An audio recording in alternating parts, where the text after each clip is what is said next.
Quantum computing. Yeah, the name itself can sound a little intimidating, right? It brings to mind this world of mystery, crazy complexity, maybe even a little bit of magic.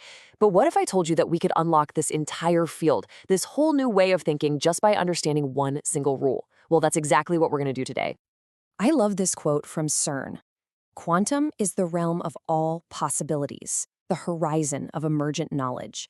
It's poetic, sure, but it nails that feeling, That sense of standing on the edge of something totally vast and unknown. And that's pretty much how most of us feel when we hear the word quantum.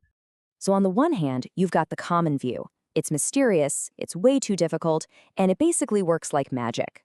But our goal here together is to flip that script. We're going to see that behind all that mystery, quantum computing is actually understandable, it's logical, and really, it's just about learning a new set of rules for the game.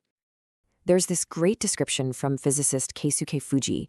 He said that when he first learned quantum theory, it felt like he was getting a peek behind the curtain of reality, seeing the hidden gears that make everything work. Think of it like that scene in The Matrix, where you suddenly realize the world you thought you knew is running on a much deeper, more fundamental operating system. Okay, so that sounds incredible, but it also sounds, well, incredibly complicated. I mean, how are we supposed to wrap our heads around a world that plays by rules that are so strange and, frankly, so counterintuitive? Well, here's the secret. Here's the cool part. You don't start by trying to learn dozens of bizarre, mind-bending concepts. Nope. It all starts by understanding one single golden rule that truly changes everything. And here it is, the core of this entire explainer. The golden rule of quantum computing is called reversibility. So what on earth is reversibility? It sounds complex, but the idea is actually pretty simple. It's a strict rule that says from the final answer of any calculation, you have to be able to perfectly work your way backward to the original inputs. No information can be lost. Ever. To put it simply, a quantum computer is not allowed to forget where it started. Let's make this really concrete. Think about a regular classical calculation. It's a one-way street. You do 1 plus 2, and you get 3. Simple. But if I only give you the answer, 3, the original inputs are gone. You have no idea how I got there. Was it 1 plus 2, 0 plus 3? You've lost that information. Now look at the quantum version. It's a two-way street. It takes 2 inputs, A and B, but it gives you back A times and the sum A plus B. So if the output is 1, 3, you know for a fact that A was 1, which means B had to be 2. See? No information is lost. You can always find your way back home. Okay, so why all the fuss? Why is this one rule so absolutely critical? It's because quantum calculations aren't just flipping ones and zeros. They're performed on this incredibly delicate wave of possibilities, what scientists call a superposition. And losing even a tiny shred of information is like tossing a huge rock into a perfectly still pond. It just collapses that whole delicate wave, completely wrecking the computation. But this rule isn't just some quirky guideline that programmers came up with. It's actually baked into the fundamental physics of how information and energy are connected. There's a deep physical reason why information can't just be erased. This all comes down to a groundbreaking law of physics figured out by a guy named Rolf Landauer. He established that information isn't just an abstract idea, it's physical. And his principle is simple but profound. Information erasure must consume energy. In other words, forgetting something has a real physical cost. And you actually see this in action all the time. Ever notice how hot your laptop gets? Or why those massive data centers need gigantic cooling systems? That's the cost of forgetting.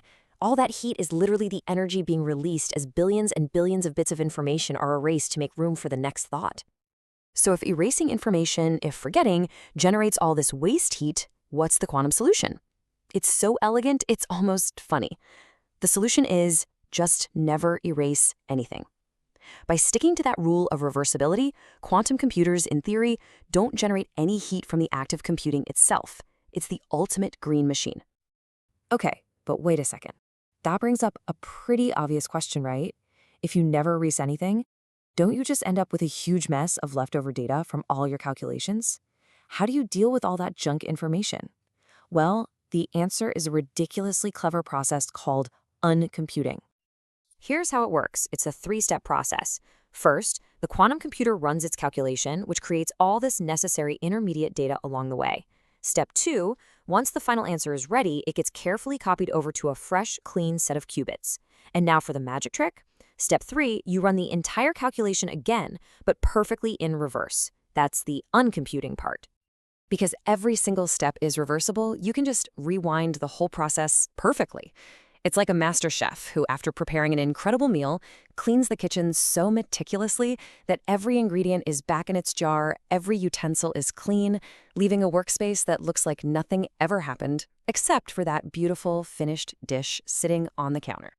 All right, so we have this beautiful rule that prevents energy loss and this super clever trick to clean up afterwards. But this whole principle of reversibility, it isn't just a neat engineering workaround. It's the absolute key that unlocks the real power of quantum computing, the ability to simulate the language of nature itself. So why does this one rule matter so much? Here it is. This is the big reveal. It's because nature itself operates on quantum rules. The fundamental laws of physics, the things that govern how molecules behave, how chemical reactions happen, how the universe works at its tiniest scales, all of it is reversible. Nature doesn't lose information. And by building a computer that speaks that same native language, we unlock the power to simulate the natural world with perfect accuracy. We're talking about designing new medicines by building molecules atom by atom on a computer, creating revolutionary new materials for clean energy, finally understanding mysterious processes like photosynthesis. We could solve problems that would take the fastest supercomputers we have today literally billions of years to even attempt.